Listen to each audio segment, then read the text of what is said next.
financial literacy, and the human condition. Welcome to Financial Fitness with the Money Doctor, Dr. Frances Rayam. Hi, it's Frances. I just wanted to take a minute to thank you for watching this video.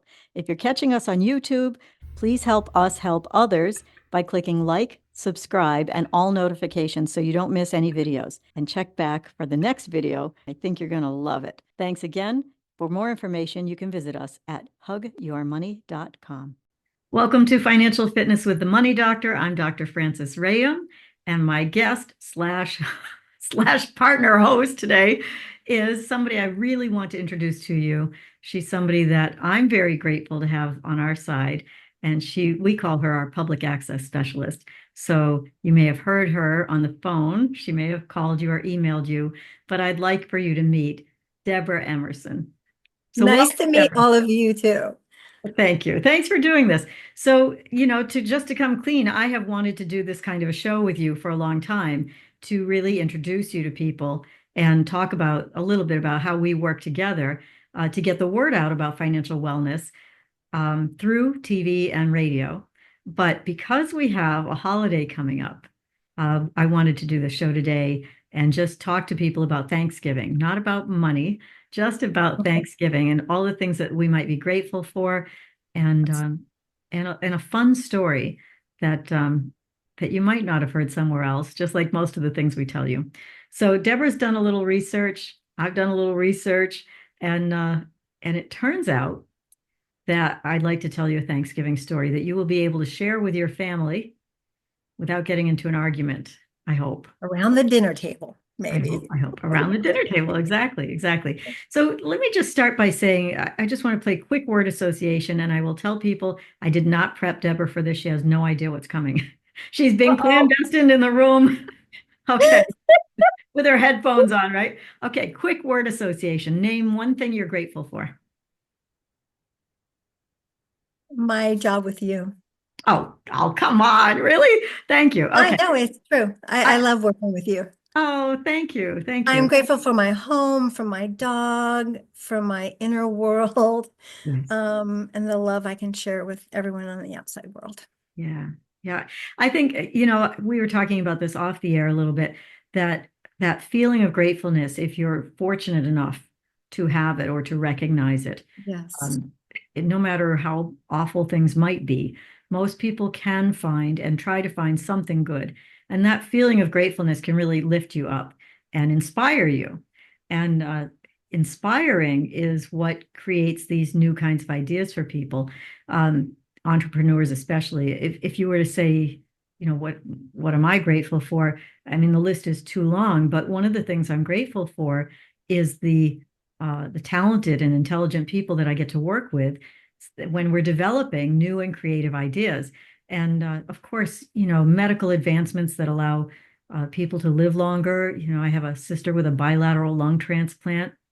Astonishing, right? Lots of people with medical problems that are solved now. So, of course, I'm grateful for Lola and for my health and for, just a multitude of things. But in part, that feeling of being able to be inspired by others around me leads to entrepreneurial developments, and it's contagious when you are open in your heart and you're grateful. It's contagious. It is. So, all right, here I'd like to tell you this Thanksgiving story. Okay. We're going to wind the clock back a little bit. What year are we in? It's 1953. Okay. Now we're going to go back in history a bit, but I just want to start this off. It's 1953. I want you to imagine 10 railway cars full of perishable goods, perishable, frozen goods. And the only solution at hand at the moment is to keep them running because that's when the refrigeration works. And so you shuttle 10 railway cars full of perishable items between Nebraska and the East Coast over and over and over again until your executives can figure out how to solve this problem. Okay. That's problematic. It's problematic. 260 tons of, we might as well say it because we're talking about Thanksgiving, turkey. 260 tons of turkey, frozen turkey. Many turkeys. We had a bad holiday season for the company Swanson, right? And so this is a story that you'll be able to tell around the dinner table without getting into an argument with your family, without talking about politics. And it's fun and it's got some interesting parts to it. Okay. 10 railway cars back and forth between Nebraska and the East Coast with frozen turkeys in them, and a bunch of executives, scratching their heads going, what are we going to do with these frozen turkeys? Now, you might think you know the answer to this already, and you might, but did you know the history behind it? Okay. So without giving away the answer, let's just say that this problem and solution started as early as 1925. Okay. Is that Clarence Birdseye? It is Clarence Birdseye. You're absolutely right. So 1925, Clarence Birdseye is a naturalist, right? And he's getting complaints from people, I imagine, about freezing fish. When you freeze fish and you thaw it, it loses its texture, it loses its flavor. So Clarence Birdseye comes up with a solution, something called the double belt flash freezing method, apparently. He comes up with a solution to quickly freeze fish. All right, maybe that doesn't sound like much. How am I linking frozen fish to frozen turkeys in 10 railway cars, 20 something years apart from each other, almost 30 years apart? All right. So what's the problem and what's the connection? The problem is that most people didn't have ice boxes in those days, right? We're not talking refrigerators, folks. We're talking ice boxes. And sometimes you had that little freezer component up above that you had to dethaw all the time, remember? Yeah, defrost, right, exactly. Or defrost. So people would come and on a wagon. In fact, I'm dating myself here, but when my father, who's now long gone, was a little boy, he used to ride on the back of the ice wagon and help deliver the ice. That was one of his jobs. Yeah. Yeah. And they would bring this block of ice and put it in your ice chest, right? It was your ice box. Way to refrigerate. Yeah. Right. So not many people had ice boxes, and refrigeration vehicles were rare. So keeping fish frozen or keeping foods frozen had to be done in a way that when you thawed them out, they hadn't lost their flavor and their texture. And they were safe to eat. And they were safe to eat, exactly. So now let's get to, let's say 19... you pick a year. Did you have something in between there you wanted to say? Well, because it kind of all started with Maxim sky plates on airlines. That's how it all started. And so they had a special oven built on airlines to cook these sky plates, which usually had a protein, a vegetable, and a starch. So you got a 3-course meal. It was warm. It was tasty. The challenge was, how do you keep like fried chicken crispy? And so I guess they conquered that challenge. And so that's how it started on an airplane. Wasn't his oven called like the whirlwind oven or something? Something like that. Yeah. Maxim actually, I guess, built that oven for these sky plates. I think that W.L. Maxim or somebody. Do I have that right? Let me check. Yeah, W.L. Maxim in 1944. So we went from the frozen fish in 1925. There was something in the 30s. I forget who it was, but there was something that happened in the 30s to bring that forward. And then by 1944, World War II, the Maxim food systems, right? And they sold those prepackaged frozen dinners, as you said. Now they sold them only to military and civilian air carriers. And Navy, yeah, exactly. Yep. So we still don't have these frozen dinners in the home yet. We're still talking about where they are sold other places. Those dinners were called strato plates or sky plates. The ones you're talking about, yes, strato plates or sky plates. And they were reheated in the planes. on those whirlwind electric ovens, which was basically Yeah. a precursor to a convection oven, what we call Yes. a convection oven. Okay. And they had shelves that they could cook 6 at a time, and then they built bigger ovens that cooked more at a time. It's amazing what you can find when you look this stuff up, right? It is. Okay. 1947. Well, first of all, he planned to expand that into a larger commercial wide, worldwide, or at least nationwide effort, but he passed away before he was able to do that. Mm. So in 1947, Jack Fisher comes on the scene as an entrepreneur, and he has something called Frigi dinners. That's right. I recall Frigi-I, that. Frigi dinners. And those are Mhm. marketed exclusively in bars and taverns with the idea that you don't have to pay a cook and you can still feed your hungry patrons, right? Okay. Mhm. 1949, right? We still aren't up to Swanson yet. 1949, we have Albert and Mayer Bernstein, the brothers, who founded Frozen Dinners Inc. And they produced more than 400,000 dinners under a label, which I'm sorry, folks, if this is politically incorrect, I can't change the guy's label. One-eyed Eskimo. Don't know That, why. yeah. Do So you know that was, why? so no, I don't, but those were sold in stores at the time They were sold in or stores, gift or sold to 400,000, the military. 400,000 dinners. But I'm not exactly sure. Those were sold at the home level. So in 1949 is when they finally started to hit home level. By 1954, after forming Quaker State Food Corp, that these two brothers formed, they sold more than 2 million prepackaged items of those dinners in the stores. Okay. That's a lot. That almost brings us up to Swanson.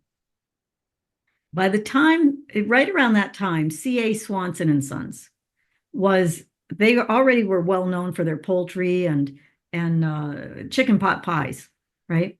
Ah, Yeah, but they'd had we this all make remember those as children, right? We all chicken. remember that. Oh, Swanson dinners. Yeah, I mean, even the ads, I remember the ads for them.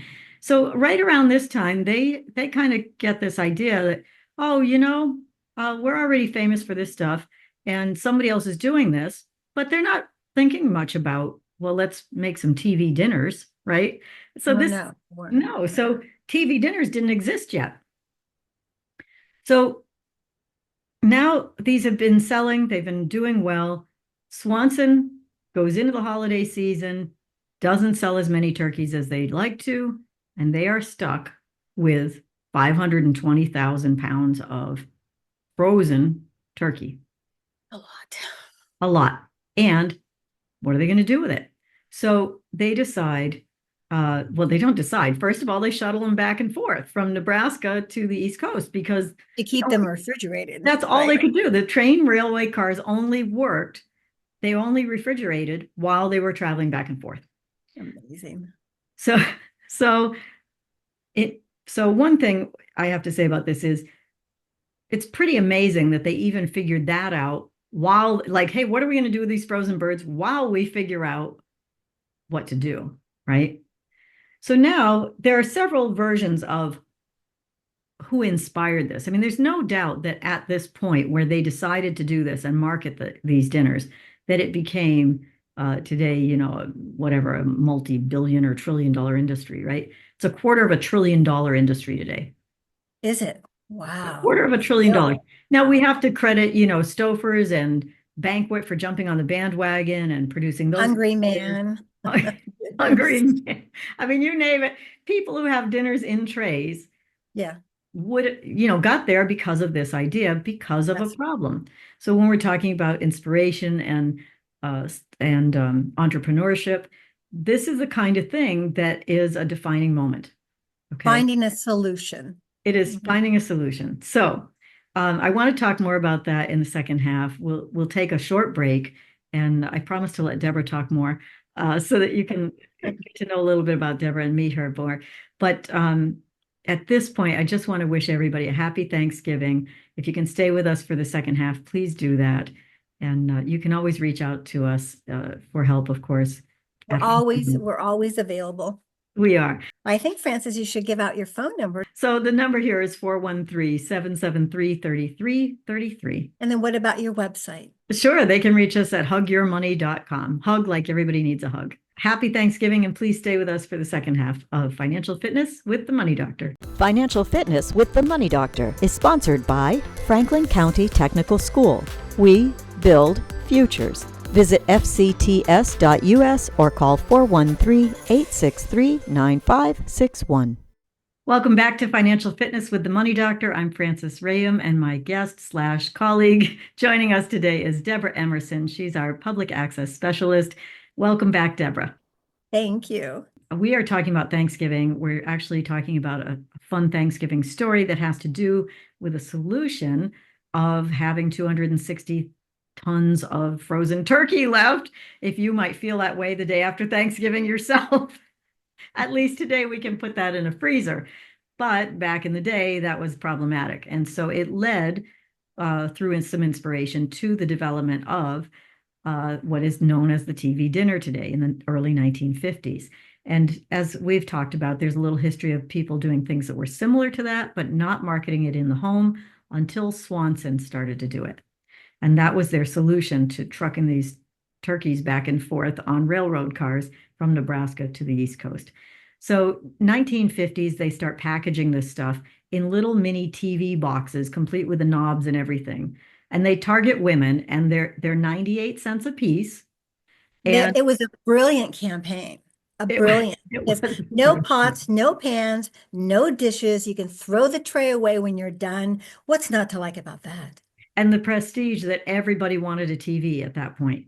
So yeah, TV sales went up, and TV trays to sit in front of the TV went up. And it was all marketed at women. And today, now where we have Instapots and microwaves and air fryers and everything else, sous vide ovens, whatever we have, today we laugh at this, but their big pitch was dinner in 25 minutes. 98 cents. For 98 cents. Okay, so let's talk a little bit about the inspiration behind this. And then I really do want to share a Thanksgiving story or two with people. Just sometimes when I do this, people write back to us, or they call and leave messages on the office line saying, hey, I heard your Thanksgiving story. I can beat that. This is what I've got. But these are really, it's a difficult time sometimes for people to get together with their family. Other times people love it. Sometimes people aren't getting together with family at all. I had an assistant who worked for me for many years, and every Thanksgiving, even though he had a family, what he did was volunteer at the local soup kitchen. Oh, that's a lovely gift to give back. When his kids were small, he had them come with him, and they learned the value. A good lesson. Yes. Yeah, it was really, really sweet. Anyway, let's talk about the inspiration behind the TV dinner for a moment.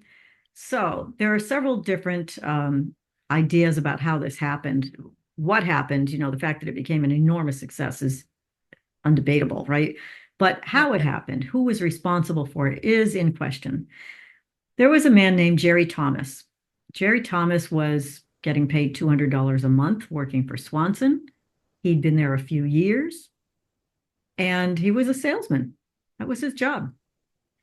One version of the idea is that Jerry Swanson sees this frozen food aluminum tray at a distributor's warehouse. I think he also took a transatlantic flight or something, and he noticed it in the airlines. That's the other guy. Oh, okay. That's the Swanson guy. Yeah. So Jerry Thomas actually getting paid $200 a month as a salesman at a distributor's warehouse in Pittsburgh, and he sees this aluminum tray. Meanwhile, the turkeys are going back and forth from Nebraska to the East Coast. And nobody's linking it yet. And Jerry Thomas goes, aluminum tray, frozen dinners? I don't know, maybe we can use these turkeys for this frozen dinner thing. He brings the idea to the Swanson brothers, and Swanson says, yeah, this is great. We're going to forge ahead with this idea. Now, the legend has it, if you will, it's probably legend by now, that Jerry Thomas was paid $1,000 for his idea and got a promotion. Oh. $250 billion today, $1,000 in a promotion. But the others, some multiple sources, including people that work at Swanson and some of the Swanson family members, credit the two brothers, Gilbert and Clark Swanson, themselves with this idea, stating that Gilbert was inspired by that airline food on that trip that he took Maxim. to visit his banker. Yeah. So there's a book called How Cadillac Got Its Fins and Other True Tales from the Annals of Business and Marketing. It's written by Jack Mingo. And Jack Mingo claims that Gilbert named the TV dinner after hosting a party at his house where people were balancing the food on their laps in front of a TV. Who knows? In any case, somebody inspired it, and somehow it became the TV dinner we know today. Okay. And then they decorated the box as if it was a TV. They sure did. You know, here's this guy selling enormous amounts of units. In 1954, they sold 10 million units, excuse me. And in 1955, 25 million units a year later. And it just kept going exponentially. And as I said, now Stouffer's and other companies have jumped on board. If that leads you to bring your memory back to being a kid, now I know for a lot of our viewers and listeners, you know, they don't remember any of this, but for many of our listeners and viewers, they totally remember TV dinners. If I said Salisbury steak to somebody.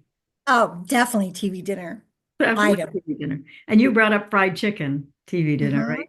What were some of the other ones? Do you remember any of the other ones? It was beef stew. It was, just meat products, I think. Chicken, turkey, gray pork, peas, lovely things like that. Yes. peas, potatoes. And it wasn't until future that they actually thought of putting a dessert component. Oh, do you know when that happened? Yeah, when they sold it to Campbell's. Campbell's was the one that produced the dessert component, like applesauce or stewed apples, whatever it was. And I always ate the dessert component first. Yeah. But then that parlayed its way into making breakfast trays. So you could do this for breakfast too. It was very good marketing. Yeah, there's no doubt. You brought up off camera the idea of the aluminum pans and lead, and I was like, honey, it's 1953. They don't care about lead at this point. They're just dinner in 25 minutes for busy women, you know. And now I think Campbell's didn't use aluminum. They used some sort of other material. It was like I don't know if it was plastic. I don't know what it was, but. Well, even that is very interesting because Campbell's is famous for soup. They're not putting and they actually in these trays. Soup. They put some soup in their trays. They did? Oh, yes. No kidding. There's a little bit of soup, a protein, starch, vegetable, and a little dessert.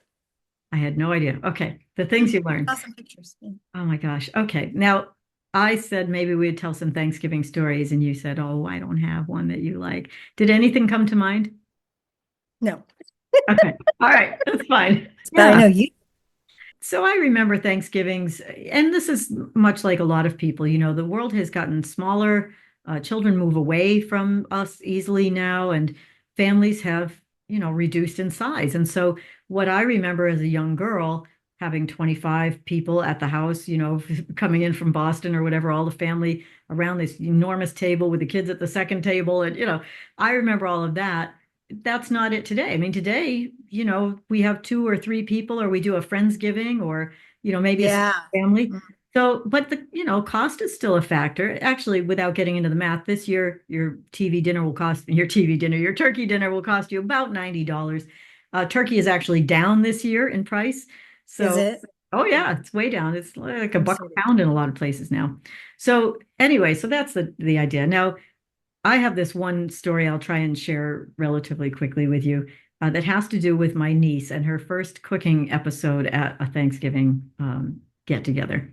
And to understand this, you have to understand that my niece Anne is just the sweetest soul, right? Her heart is so warm and so dear.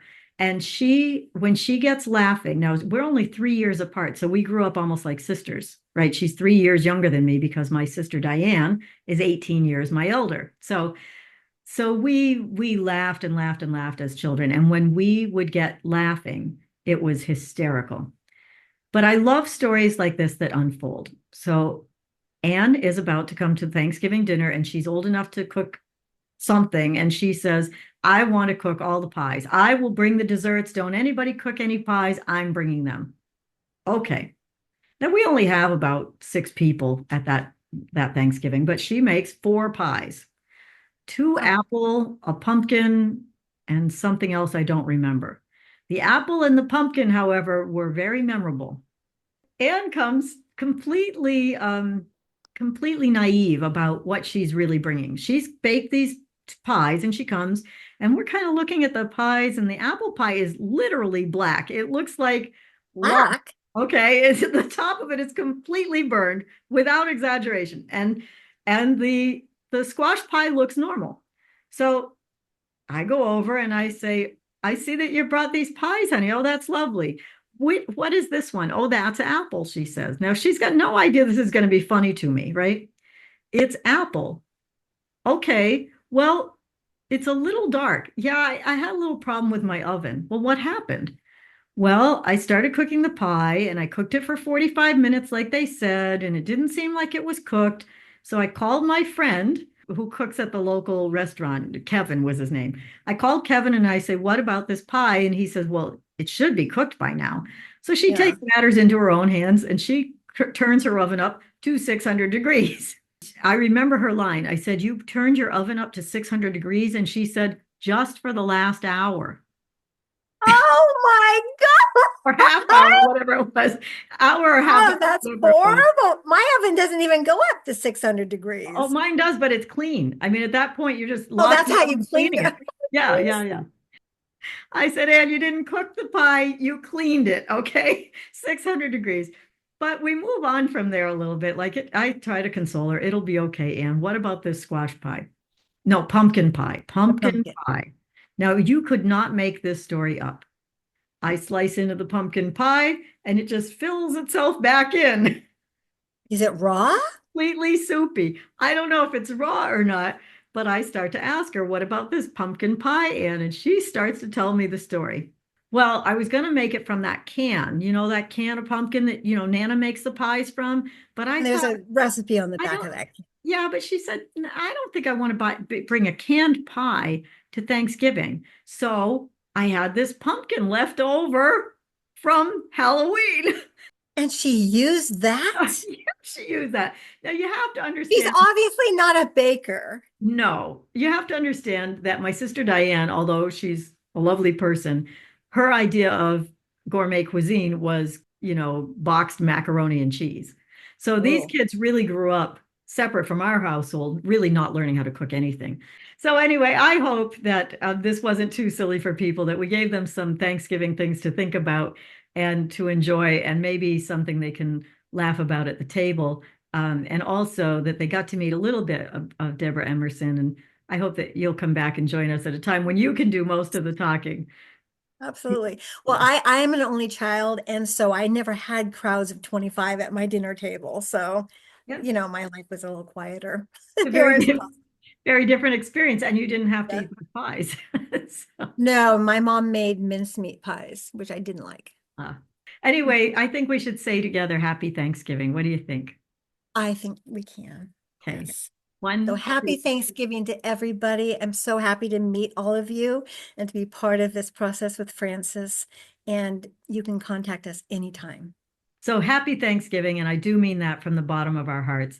And you can always reach out to us. We are here to help, whether it's Thanksgiving expenses or some other financial thing. We are here to help at hugyourmoney.com. And you can reach us, of course, at 413-773-3333. May you have a wonderful, a grateful, a safe, and loving holiday season. And we will see you the next time on Financial Fitness with the Money Doctor. Thank you. Thanks, Debrah. Financial Fitness with the Money Doctor is sponsored by Hug Your Money. So unique, it's patented. Financial coaching and more information at hugyourmoney.com.